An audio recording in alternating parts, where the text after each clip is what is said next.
Y ok. Esta pregunta dice, la estructura del agua en estado sólido se debe a la formación de, y nos vienen 4 opciones.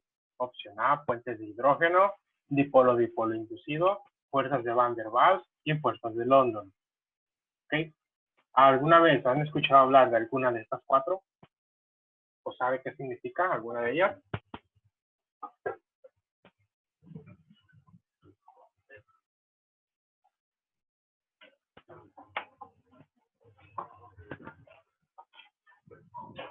Bueno, estas 4 cositas de aquí se llaman fuerzas intermoleculares. ¿Okay? Nosotros hasta ahorita hemos visto tipos de enlaces. ¿Okay? Nosotros ya hemos visto los enlaces. Los enlaces principalmente hay de 3 tipos. Los enlaces metálicos, los enlaces covalentes y los enlaces iónicos. ¿Cierto? Ya dentro de los enlaces covalentes, pues tenemos a los covalentes polares, covalentes no polares y los covalentes coordenados. Pero bueno, los enlaces son fuerzas de interacción entre átomos en una molécula. Es por eso que los enlaces verdaderos, o sea, un enlace iónico, covalente o metálico, se conoce como fuerzas intramoleculares. ¿Por qué intramolecular? Porque se dan dentro de una molécula, ¿ok? Intramolecular, dentro de la molécula. En cambio, estas 4 cositas que están aquí, estos cuatro puntitos, se llaman interacciones intermoleculares. Intermolecular porque se llevan a cabo entre moléculas. ¿Ok? Esas no se dan dentro de una misma molécula, como un enlace verdadero. En cambio, se dan entre moléculas. ¿Okay? Son interacciones entre distintas moléculas. Y pues para poder explicar un poquito, vamos al pizarrón.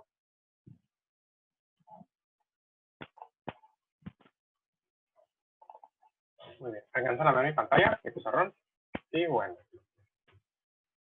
Nosotros tenemos, bueno, las fuerzas intermoleculares las podemos clasificar principalmente en 3 tipos. ¿Ok? Un primer tipo que son las fuerzas de Van der Waals. Las fuerzas de Van der Waals. Otro tipo que son las fuerzas de London. Y un tercer tipo que son los puentes de hidrógeno. Ahorita se van a dar cuenta que los puentes de hidrógeno realmente entrarían dentro de una de estas 2 categorías, específicamente dentro de las fuerzas de Van der Waals. Pero los puentes de hidrógeno se consideran como algo especial debido a la fuerza de ellos. ¿Okay? Ese tipo de interacciones no son tan fuertes como un enlace verdadero. No son tan fuertes como un enlace covalente, un enlace iónico.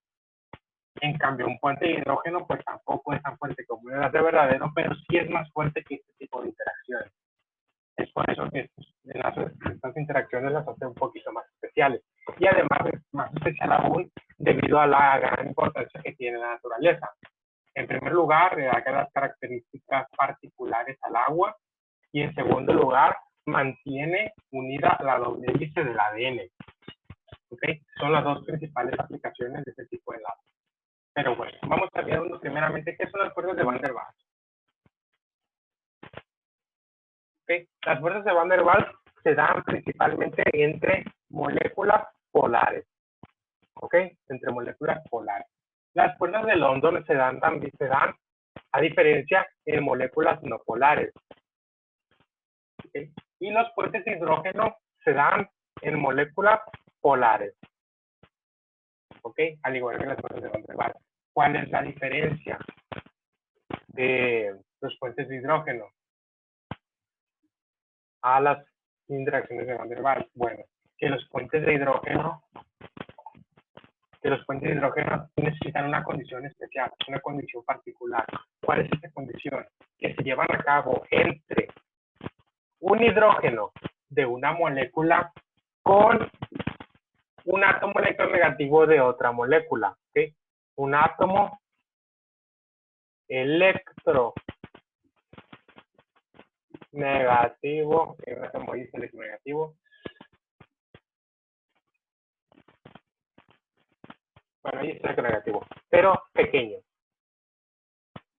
Aunque un átomo electronegativo pequeño. ¿A qué me refiero con átomo electronegativo pequeño? Por ejemplo, nitrógeno, oxígeno o flúor. ¿Okay? Los puentes de hidrógeno se dan exclusivamente entre un hidrógeno y un nitrógeno, un oxígeno o un flúor de una molécula adyacente. Muy bien. Ahora vamos a explicar cada una de ellas. Fuerzas de Van der Waals. Dijimos que están entre moléculas polares. ¿Cómo se dan este tipo de interacciones? Bueno, vamos a suponer que tenemos una molécula polar de este tipo.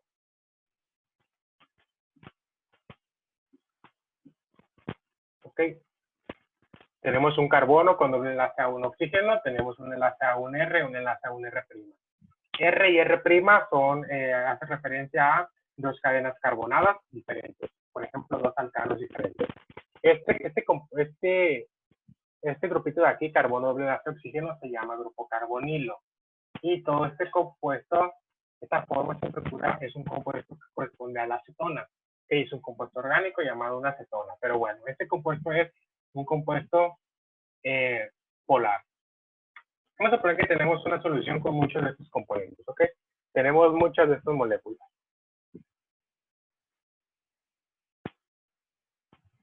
Ok, tenemos varias de estas moléculas, pues aquí nadando tranquilamente. Muy bien, ¿qué va a pasar con ellas? Nosotros sabemos que en un componente, en un compuesto polar, sucede algo dentro de sus enlaces. Y esto es que, ok, la característica de polaridad es que se forman polos, ¿verdad? Dentro de la molécula.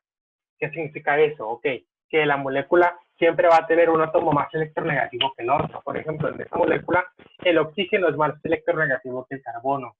¿Eso qué significa? Ah, bueno, que el oxígeno va a atraer todos los electrones del carbono de aquí hacia él. ¿Por qué? Porque es más electronegativo. Y además, pues va aunado a que hay un doble enlace. Nosotros sabemos que un enlace sencillo está formado por 2 electrones. En cambio, un enlace doble está formado por 4 electrones. Entonces, ¿qué pasa? Que el oxígeno jala los electrones de este carbono hacia él. Al jalarlo, al llevárselos, ¿qué va a pasar con la molécula? Se va a polarizar. Es decir, la nube electrónica se va a concentrar aquí y como sabemos, los electrones son cargas negativas, por lo tanto, todas las cargas negativas van a estar sobre el oxígeno. ¿Eso qué significa? Que va a estar cargado negativamente, pero va a ser una carga parcial. ¿Por qué? Porque no son cargas reales, solamente es una carga debido a la densidad de electrones. En cambio, el carbono se va a quedar pobre en electrones. Y si se queda pobre en electrones, se va a quedar cargado parcialmente positivo. Y así va a pasar exactamente lo mismo con todas las moléculas que hay aquí. ¿Okay? Los carbonos van a estar cargados parcialmente positivo y los oxígenos parcialmente negativos. Y nosotros, ¿qué sabemos? Que en la naturaleza todo lo negativo es atraído por lo positivo, ¿cierto? Ah, bueno, entonces, ¿qué va a pasar con estas moléculas? Entonces, lo que va a suceder es que las partes negativas de la molécula, en este caso los oxígenos, van a interaccionar con las partes positivas, en este caso los carbonos. ¿Ok? Las partes negativas van a interaccionar con las partes positivas, que es el carbono. Y aquí exactamente lo mismo. ¿Cierto? Y las partes positivas son las negativas. Hago las rayitas, los enlaces como punteados, como líneas punteadas. Esto debido a que este tipo de interacciones no son enlaces verdaderos, sino que son fuerzas electroestáticas que se dan gracias a la interacción de cargas. Y que da las cargas, pues la densidad de electrones. ¿Ok? Si tenemos muchos electrones sobre los oxígenos y pocos electrones sobre el carbono, pues entonces otra molécula similar va a ser atraída por esa, porque esa molécula similar al igual va a tener una parte llena de electrones y una parte vacía, y pues va a haber cierta interacción entre ellos. ¿Ok? Este tipo de interacciones son interacciones llamadas fuerzas de Van der Waals. ¿Ok? Otro nombre que reciben son dipolo-dipolo, que son interacciones de tipo dipolo-dipolo. ¿Por qué dipolo-dipolo? Ah, bueno, un dipolo, ¿a qué le suena? A algo que tiene 2 polos, ¿verdad? Entonces, esta molécula, ¿qué pasa con ella? Tiene 2 polos, un polo negativo y un polo positivo. Es un dipolo. Esta otra molécula tiene otro polo negativo y otro polo positivo, es otro dipolo. Entonces, cuando ambas moléculas interaccionan, se lleva a cabo una interacción dipolo-dipolo. ¿Ok? Es por eso que se llaman dipolo-dipolo. ¿qué tienen que recordar de las fuerzas de Van der Waals? Que se dan entre moléculas de tipo polar y son llamadas dipolos-dipolos. ¿Muy bien? ¿Por qué? Porque es una interacción entre dos dipolos, dos moléculas polares. ¿Alguna duda con las fuerzas de Van der Waals?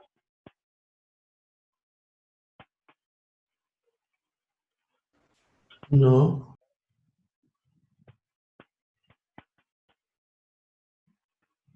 Ok, entonces vamos con las fuerzas de London. Las fuerzas de London, a diferencia de las fuerzas de Van der Waals, no se van a dar entre compuestos polares, sino se dan entre compuestos no polares.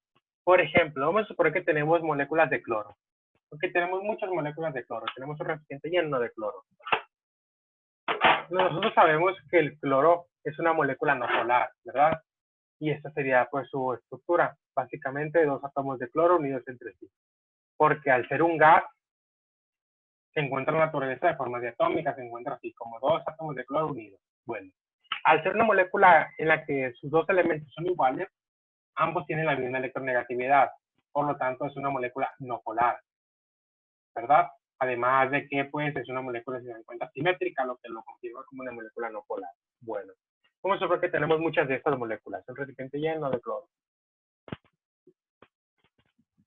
Inicialmente las moléculas de cloro están tranquilamente viajando por todos lados, rebotando de una pared a otra del recipiente.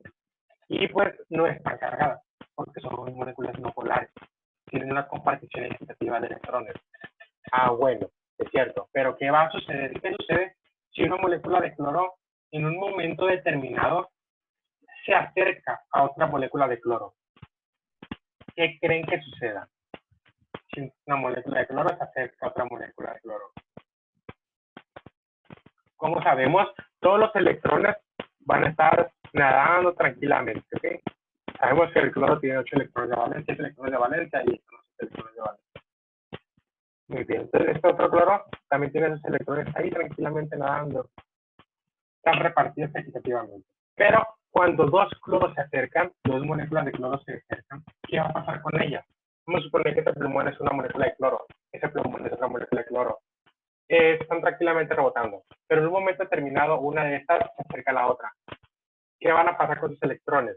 Nosotros sabemos que la nube electrónica está por todo alrededor del plumón y aquí por todo alrededor del plumón, pero está distribuida equitativamente. Entonces, si este plumón se acerca a este plumón, ¿qué va a pasar con los electrones? Ah, pues los electrones de la nube electrónica que está equitativamente aquí viajando y la que está acá se van a acercar y van a interaccionar entre sí. Nosotros sabemos que esta nube electrónica está conformada por electrones y los electrones son cargas negativas. Y como aquí hay puras cargas negativas, es decir, puras cargas negativas, cuando se acerquen se van a repeler, ¿cierto? Las cargas negativas que hay se van a repeler. Y si se repelen, ¿qué va a suceder? Pues que van a inclinarse hacia un lado, ¿ok? Una forma de verlo es esta. Si nosotros tenemos, vamos a decirlo así, esta molécula, y tenemos esta molécula, y se unen, ¿ok? Se acercan las dos, ¿qué va a pasar con ellas? Ah, pues vamos a tener cloro, vamos a tener cloro, vamos a tener el cloro más cerquita. Los electrones de este cloro van a estar aquí tranquilamente. Vamos a suponer, y los destaca. Inicialmente estaban así, pero como son muchas cargas negativas aquí en esta zona, alguno de ellos tiene que ceder. ¿Ok? ¿Y qué significa que ceda? Que vamos a suponer que estos electrones se van a mover hacia un lado y se van a recorrer un poquito. Vamos a suponer que se movieron hacia para acá. ¿Ok? Se movieron un poquito para un lado. ¿Qué significa eso? Que si se mueven un poquito para un lado, pues va a quedar un espacio vacío, un espacio sin electrones. Y si queda un espacio sin electrones, en ese momento se va a cargar positivamente este cloro, ¿cierto? Si lo quieren ver de otra manera y un poquito más sencillo de visualizar, vamos a suponer que tenemos esta molécula es un cloro, esa molécula es otro cloro. Tiene muchas cargas negativas andando tranquilamente, equitativamente por toda la molécula. Si uno se acerca al otro, ¿qué va a pasar? Inicialmente estaban así, ¿verdad? Pero si se acercó, se va a acercar. ¿Qué pasa con esos electrones? Como son cargas negativas, y cargas negativas se van a repeler. Es decir, Esos electrones que están aquí se van a mover un poquito para el otro, van a brincar un poquito hacia el otro cloro, hacia el cloro de enseguida, de la misma molécula. Entonces va a quedar una zona, si se dan cuenta, una zona sin electrones y una zona con más electrones. ¿Eso qué significa? Que la zona con más electrones en un momento va a tener una carga parcial negativa y en un momento una carga parcial positiva. Y como aquí hay muchos electrones, tranquilamente hay efectivamente repartidos, entonces va a haber una cierta unión, ¿ok? Una cierta interacción, ¿ok? Este tipo de interacciones reciben el nombre de dipolo-dipolo, pero inducido. ¿Ok? Dipolo-dipolo inducido.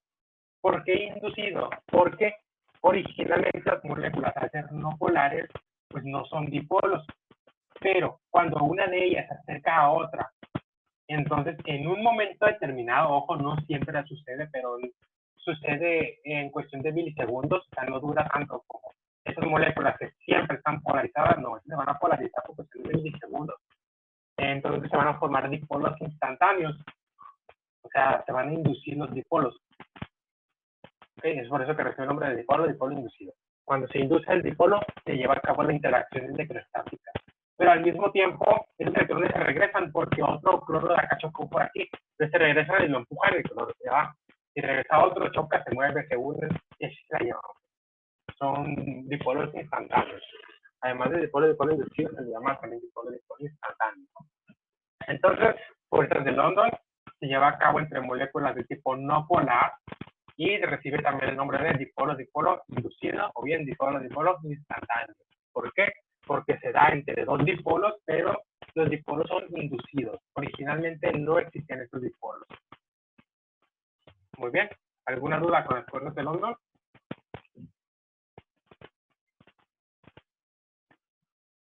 No. Ok, bueno. Bueno. Entonces vamos con lo que es los puentes de hidrógeno. ¿Ok? Los puentes de hidrógeno son especiales. Ellos se dan entre moléculas de tipo, como dijimos, polar, pero con la excepción de que esas moléculas polares deben de tener hidrógenos, nitrógenos, oxígenos o flúoros. Nada más. Entre ese tipo de esos cuatro elementos se lleva a cabo la interacción. Nada más. El ejemplo más característico de los puentes de hidrógeno es la interacción que se da entre moléculas de agua. ¿Ok? El agua es una molécula polar. Entonces vamos a suponer que tenemos moléculas de agua. ¿Ok? La estructura de Lewis de la molécula del agua. Tenemos una molécula de agua aquí. Tenemos otra molécula de agua acá. Tenemos, no sé, otra molécula de agua acá. Al igual que el grupo carbonilo que está aquí, el agua es una molécula polar. Por lo tanto, como ya sabemos, una molécula polar tiene siempre presente cargas parciales negativas y cargas parciales positivas, ¿verdad? Las negativas sobre el oxígeno, las parciales positivas sobre los nitrógenos, sobre los hidrógenos. Entonces, se va a dar la interacción siempre entre una zona positiva de una molécula y una zona negativa de la otra molécula adyacente. Es decir, esos electrones que están aquí sobre el oxígeno, en la nube electrónica, va a interaccionar con este hidrógeno. Oxígeno con hidrógeno, se dan cuenta un hidrógeno, un oxígeno, cumple la característica de que la unión se da entre un hidrógeno y un átomo electronegativo como el oxígeno. Esto es un puente de hidrógeno. O bien se forma la interacción aquí, eso es otro puente de hidrógeno. O bien la interacción se da entre este hidrógeno y este oxígeno, ese es otro puente de hidrógeno. ¿Ok? Estos son los puentes de hidrógeno. Son interacciones que se dan entre moléculas polares, pero que en su estructura tienen átomos de hidrógeno, nitrógeno, oxígeno o flúor. ¿Ok? Los dos lugares más comunes donde podemos encontrar puentes de hidrógeno son, vamos a ponerlo por aquí, son principalmente en el agua y en el ADN. ¿Ok? En esos dos lugares. Entonces, para ustedes, en el examen dudo mucho que les pregunten algo acerca de fuerzas de Van der Waals y fuerzas de London. ¿ok? Pero sí les pueden preguntar y es muy probable que les pongan algo sobre fuentes de hidrógeno, algo referente a las interacciones que se dan entre átomos, entre moléculas de agua, o bien que les pregunten cómo se unen, por medio de qué tipo de interacciones se mantienen unidas las dos hélices del ADN. Y ese tipo de interacciones son puentes de hidrógeno, ¿ok? Los puentes de hidrógeno se dan para unir las dos hélices del ADN cuando se unen dos bases nitrogenadas. Un hidrógeno de una base nitrogenada. ¿No tienes una liga, mamá? Y un nitrógeno de la otra base nitrogenada. ¿Ok? Muy bien. ¿Alguna duda con los puentes de hidrógeno?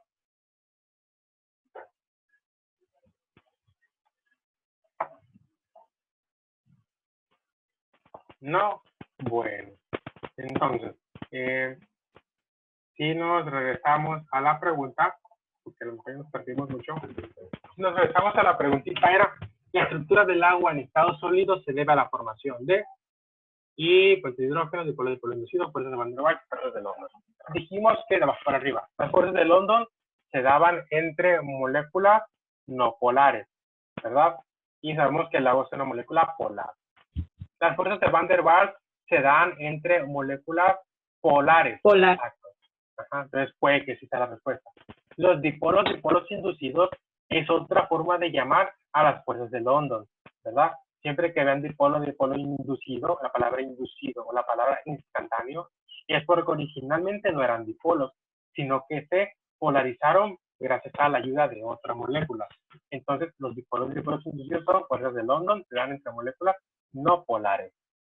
Y los puentes de hidrógeno se dan entre la interacción de un hidrógeno y un átomo como el oxígeno, flúor o nitrógeno de otra molécula.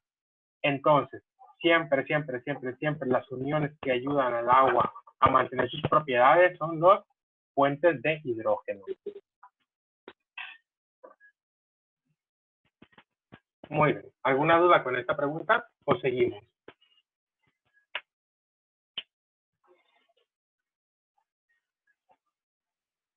¿Está bien? Todo bien. Ok, vamos a seguir entonces. Esta pregunta nos dice, relacione el compuesto con el tipo de enlace que forma. Considere la electronegatividad por la lista, los dos numeritos. Como sabemos, las electronegatividades en este tipo de preguntas no las hemos ocupado, no las hemos necesitado. Solamente con el hecho de saber qué tipo de elemento es, ya podemos saber qué tipo de enlace. Pero bueno, dice compuesto, nos pone el primero, NaCl, cloruro de sodio. El cloruro de sodio, ¿qué tipo de enlace presenta? ¿Iónico, polar o no polar?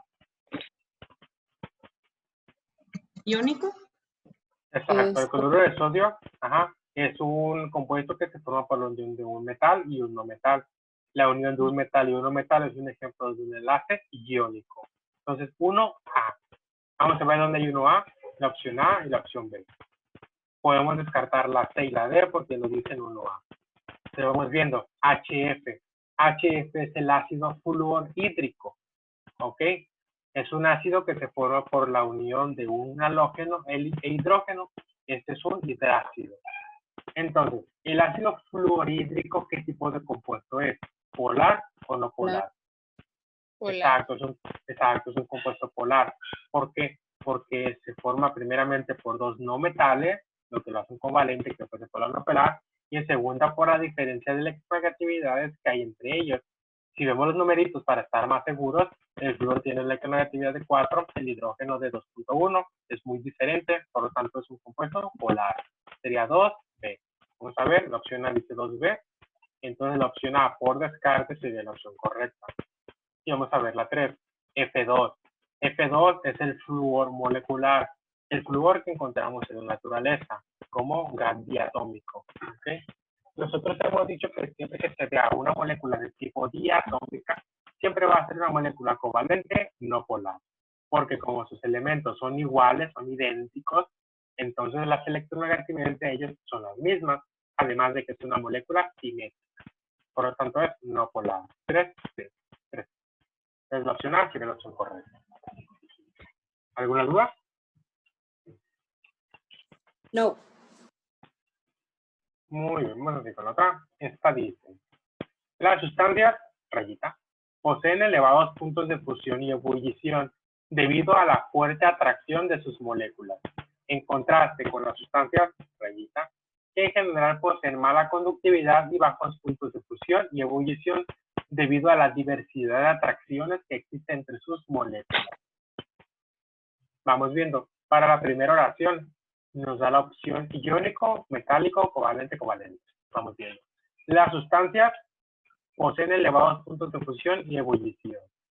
¿Qué tipo de sustancias poseen puntos de fusión y ebullición muy altos? Iónicos, metálicos, covalentes. Exacto, las sustancias iónicas. Como hemos dicho, las sustancias iónicas son un tipo de sustancia que posee puntos de ebullición y de fusión más altos. Los más altos posibles tienen los componentes, los compuestos, perdón, iónicos. Entonces, la primera rayita es iónico. Y como la única opción que tiene iónico al inicio es la opción A, entonces la opción A por descarte es la respuesta correcta. Pero vamos a ver la otra rayita. Dice que en contraste con las sustancias de este tipo, en general poseen mala conductividad y bajos puntos de fusión y ebullición. Siempre que veamos bajos puntos de fusión y ebullición, debemos de pensar en un compuesto de tipo covalente, porque es su característica principal, además de que poseen una pésima conductividad. ¿Sí? Todos los compuestos covalentes, sean covalentes polares o covalentes no polares, al final de cuentas covalentes, poseen una mala conductividad y un bajo punto de fusión y ebullición. ¿Sí? Y pues aquí nos lo confirma debido a la diversidad de atracciones que existen entre sus moléculas. Las sustancias iónicas, los compuestos iónicos, solamente hay una interacción entre un metal y un no metal. Punto. En los compuestos iónicos, pues hay interacción entre no metales. Sí, pero pues además esa interacción puede ser resultado de una molécula polar o una molécula no polar, ¿verdad? O bien están los que son los enlaces covalentes coordinados, que se dan entre un compuesto covalente y un metal. Pero pues eso no se ocupa saber ahorita. ¿Okay? Bueno, entonces característica de los covalentes es que poseen mala conductividad, de ley. ¿Alguna duda con la pregunta? No. Bueno, entonces vamos con la siguiente. La siguiente nos dice, relacione el tipo de enlace respecto a la diferencia de electronegatividad entre sus elementos y considere las electronegatividades estándar. Bueno, nos dice tipo de enlace y compuesto. Vamos a ver tipo de enlace. Enlace iónico. De estos tres ejemplos que ven aquí, ¿quién es ejemplo de un enlace iónico? La C. Exacto. Recordemos, enlace iónico se da entre la unión de un metal y un no metal. En la opción C tenemos la unión de un potasio, que este es un metal alcalino del grupo 1, y tenemos el cloro. El cloro es un gas, es un halógeno del grupo 7. Entonces, el tipo de enlace iónico le corresponde a la letra C. Estamos viendo 1C, la opción C y la opción D tenemos 1C, por lo tanto podemos descartar la opción A y la opción B. Estamos viendo covalente polar. ¿Cuál de esos ejemplos sería un tipo de enlace covalente polar? La B. Exacto, la opción B. Primeramente, la parte de covalente se da entre dos no metales, por lo tanto, si es covalente polar. Vamos a ver, ¿son elementos diferentes? Sí. ¿Hay mucha diferencia de electronegatividad entre ellos? Sí. Por lo tanto, es un covalente polar. Entonces, 2B. Vamos a ver dónde hay 2B. En la opción A hay 2B. Por lo tanto, la opción A, perdón, dijimos que era 1C. Entonces, la opción D dice 1C y 2B. Y pues ya por descarte, esa es la opción correcta. Y pues, vamos a ver si efectivamente hay diferencia de electronegatividad, porque el carbono, si vamos a la tablita 2.5, oxígeno 2.45. Y por último, enlace covalente no polar.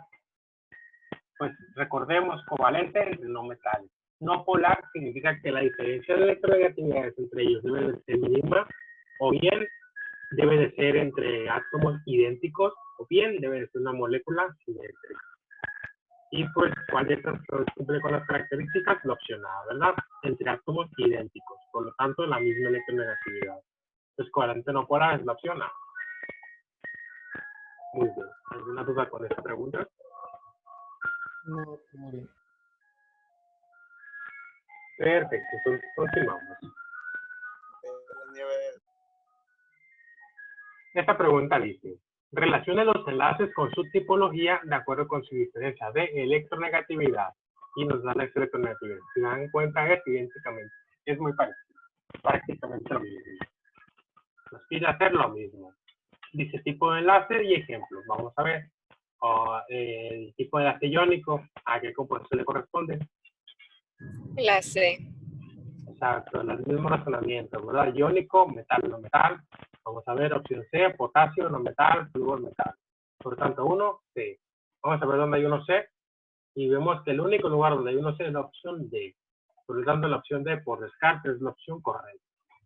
Pero vamos a ver las demás. Dice covalente polar. La opción de covalente polar, recordemos, covalente, no metales. Polar, que uno de ellos tenga diferente electronegatividad. Entonces vamos viendo, en la opción A, ambos son iguales, por lo tanto, mismas electronegatividades, es no polar. La opción B, carbono-flúor, el flúor tiene una electronegatividad mayor que la del carbono, por lo tanto, covalente no polar es la B. Entonces, y por covalente no polar, pues sabemos que si ambos son iguales, se trata de un covalente no polar. Entonces sería 3 y 3. Muy bien, ¿alguna duda con este tipo de razonamientos?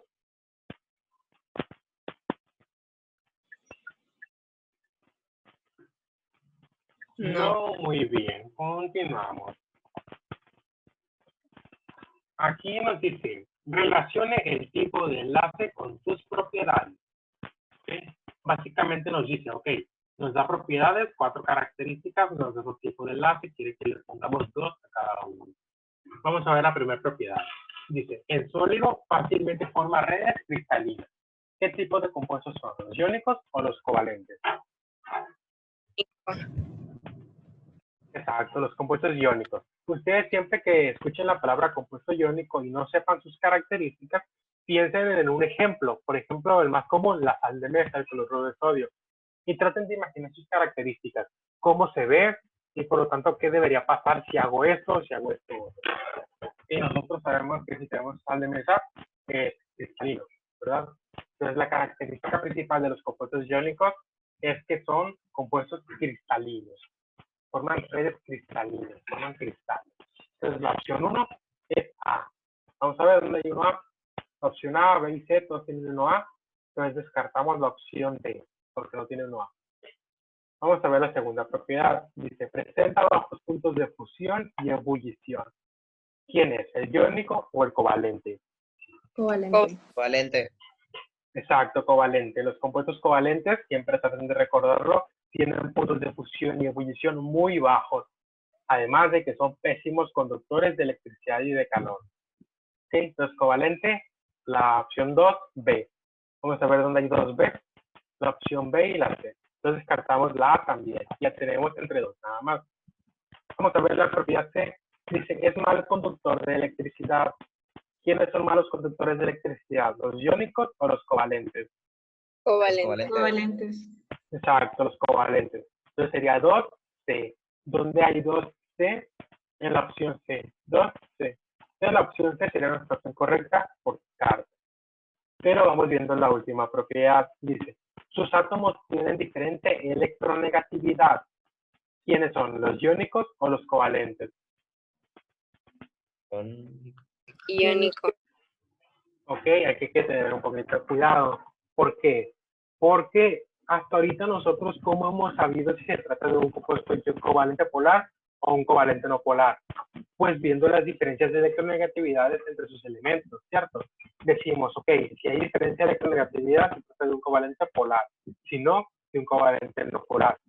Entonces, si nosotros leemos, sus átomos tienen diferente electronegatividad y vemos covalente, nos podemos ir con la pinta y pensar rápido, ok, covalente polar. Entonces, ponerle covalente. Pero pues hay que tener cuidado. ¿Por qué? Porque si nos damos cuenta, los compuestos iónicos sí tienen diferencia de electronegatividad. Por ejemplo, vamos a regresarnos a esta pregunta. Vamos a ver el compuesto C, fluoruro de potasio, PKS, fluoruro de potasio. ¿Y cómo es su electronegatividad? Si vemos el flúor tiene una electronegatividad mucho mayor que la del potasio, ¿verdad? Por lo tanto, en los compuestos iónicos sí hay diferencia de electronegatividad entre sus metales. Y eso va de la mano de que un compuesto iónico está formado por un metal y un no metal, y en la tabla periódica, la propiedad periódica de la electronegatividad aumenta hacia los no metales y disminuye hacia los metales. Es decir, los no metales son mucho más electronegativos que los metales. ¿Okay? Los metales se denominarían como electropositivos.